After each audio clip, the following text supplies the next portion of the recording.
5 New Yorkers experience symptoms of a mental disorder. Mental health illnesses have really been on the rise since the pandemic, especially for people living in underserved communities. There is help out there, and joining us this morning to point us in the right direction is Liz Hildebrandt, the Executive Director of the National Alliance on Mental Illness, Queens, Nassau, and mental health advocate John Johnson. So welcome to both of you. Thank you. Thanks for being here to talk about this very important topic. So listen, let's talk about Mayor Adams' budget. So $27 million for mental health services. Is that enough, do you think, in your opinion, to really get to the heart of the problem here? It's not just about Mayor Adams in his defense. It's really about Kathy Hochul as well and the state budget, because we are behind in investing in mental health for 40+ years. So I don't even know if there is a budget amount that could cover everything we need, because let's think about this. Is it just the person living on the street and getting them the psychiatric help and the medications they need, possibly substance abuse issues? So those are different avenues. Then there's the hospital beds, of which there haven't been enough for 40 years after they close the hospitals. So is that enough? Dollar for dollar, I can't answer that question.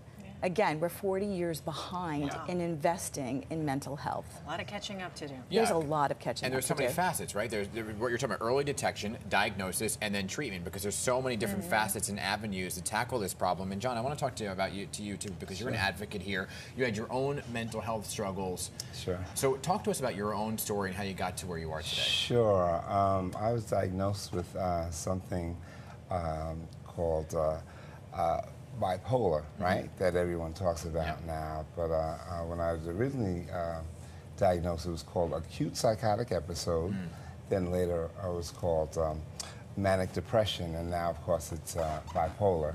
And that was when I was 17 years old. And I was living a pretty good life. I was captain of the basketball team. I was doing well in school. I got accepted to all my schools. And then all of a sudden, I had a mental break where I couldn't speak for a couple of days, and I was very, very withdrawn.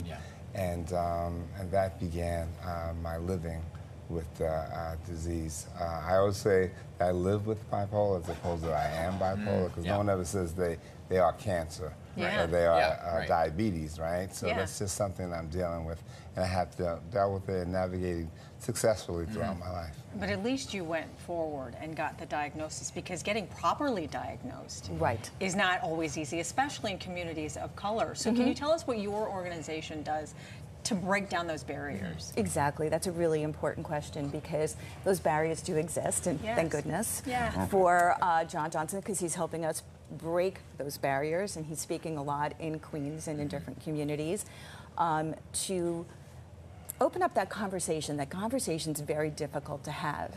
So let's say your child, your loved one, spouse is exhibiting unusual behavior. What do you do? Who do you call?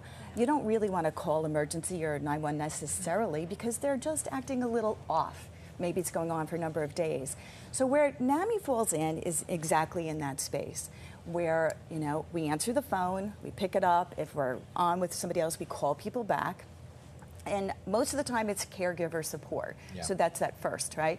So we talk to people what's going on and recommend, depending on where they are, what kind of help might be best solution. And we're always working towards, to be honest with you, medical attention, because we're not medical providers. We're providing guidance to where to go to next. But really key in this conversation is getting help really early, because thank goodness for John, his parents were cued in, and they got him help, and that is really the key. Because the earlier you address symptoms, the better the success is going to be, and the earlier that young person, or even somebody who's 55 for the first time with a medical episode, the sooner you get support, I'm talking about medication, the less like you are going to have a more crisis situation. One of the things that was very important to me is just the whole opening of the conversation. My parents didn't have NAMI to go to. They didn't have any places to speak or anywhere to go. And one of the things that we're doing with NAMI now is a program called Sharing Hope, is where we're going into Black and brown communities and marginalized communities, and really just opening up the conversation. I call it kind of a community conversation, and people are really coming out and sharing their experiences, and also just kind of like getting support from each other. Right. Exactly. And having the opportunity to share, which they never used to share before. No one ever taught. It was always hiding Uncle Charlie up in the attic when everyone came over. But now it's really come. There's so much more to do, but it is important to hear, especially folks like you and folks in the media, celebrities, all talking about mental health and the struggles, and letting people know that it's okay to break that stigma and talk about it. Not alone. We're out of time, but listen, John, thank you both. No, for I have to mention Beach Fest on Sunday. Oh, yes. yes. So we're completely free. We are free to everybody who wants to participate in our programs at support groups, education classes. Right. Beach Fest on Sunday. It's going to be sunny during the day, rain at night. Yes. I don't care what the weather reaction is. So we're on Jones Beach Field 5. Great. And again, we're a grant and fundraise supported. Yeah, and our